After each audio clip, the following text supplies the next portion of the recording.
Vale, vamos a meternos de lleno en un análisis que cambia por completo cómo entendemos la Guerra de los 100 años.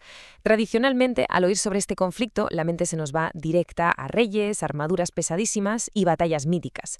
Pero hoy vamos a darle una vuelta de campana a todo eso. Basándonos en la brillante obra del profesor Christopher Ahlmann, vamos a dejar un poco de lado la pura estrategia militar y a sumergirnos de lleno en la transformación brutal que sufrió la sociedad medieval en su conjunto.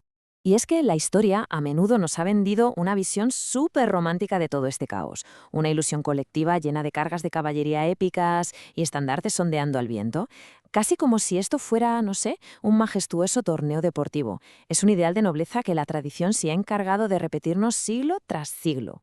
Pero claro, la realidad es otra historia completamente distinta.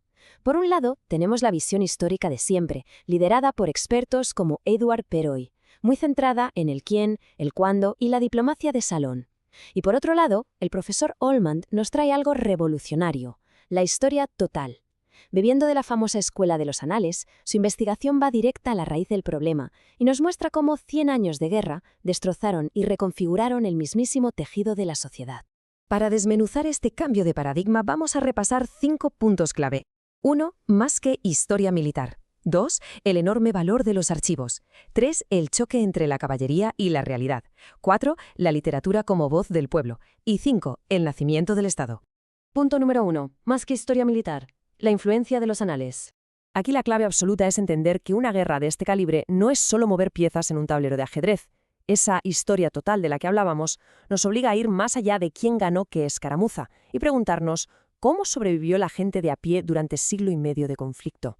Tenemos que mirar a la economía de los pueblos, a los cambios culturales y a la durísima supervivencia de todos aquellos que no tenían una espada, sino un arado, y que lo único que intentaban era llegar vivos al día siguiente. Pasamos al segundo punto, el valor de los archivos, reconstruyendo la realidad. Si miramos los documentos originales, salta a la vista una diferencia increíble entre Inglaterra y Francia. Los registros ingleses que nos llegan son en su mayoría puro número, cuentas exhaustivas de cómo financiar esta inmensa maquinaria de guerra a base de impuestos. Pero al cruzar el canal y revisar los archivos legales franceses, especialmente los del Parlement de París, la cosa cambia por completo. No hablan solo de dinero. Son una ventana cruda, directa y dolorosísima al auténtico sufrimiento humano de la población civil. Al escarbar en esos folios, el panorama es desolador. Y no estamos hablando de burocracia aburrida. Estos testimonios son el espejo vibrante del miedo constante de una época.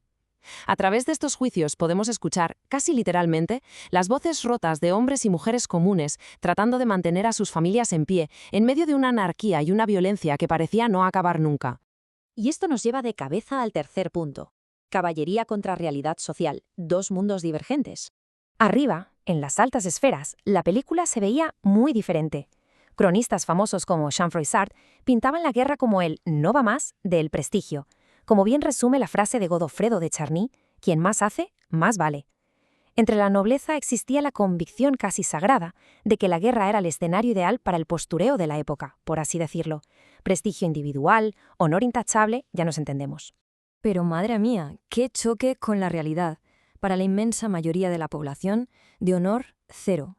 La realidad en el barro consistía en bandas de mercenarios despiadados, haciendo absolutamente lo que les daba la gana.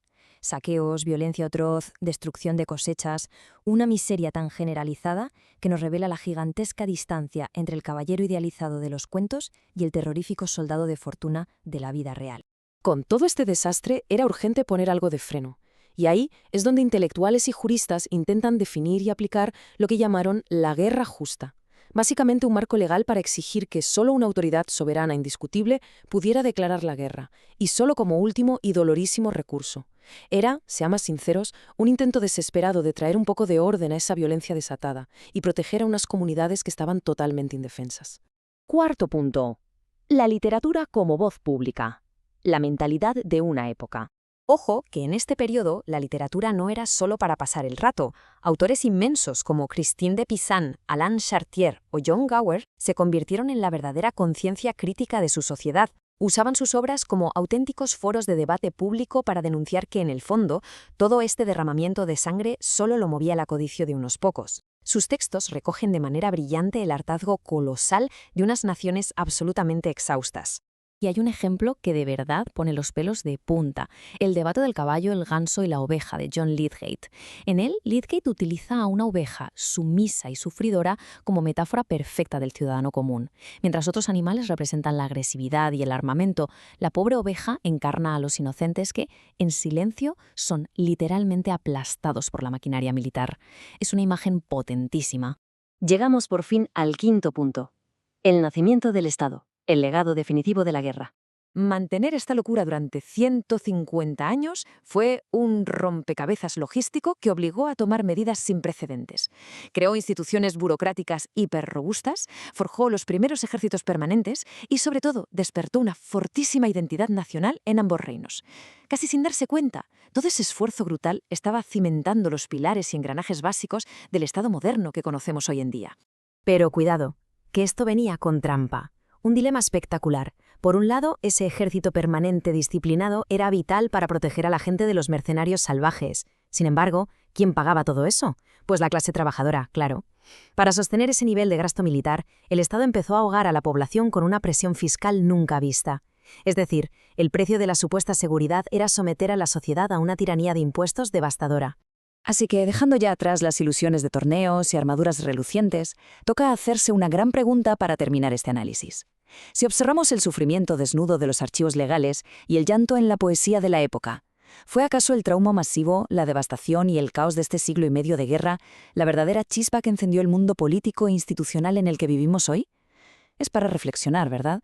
Una forma radicalmente distinta y mucho más humana de entender exactamente de dónde venimos.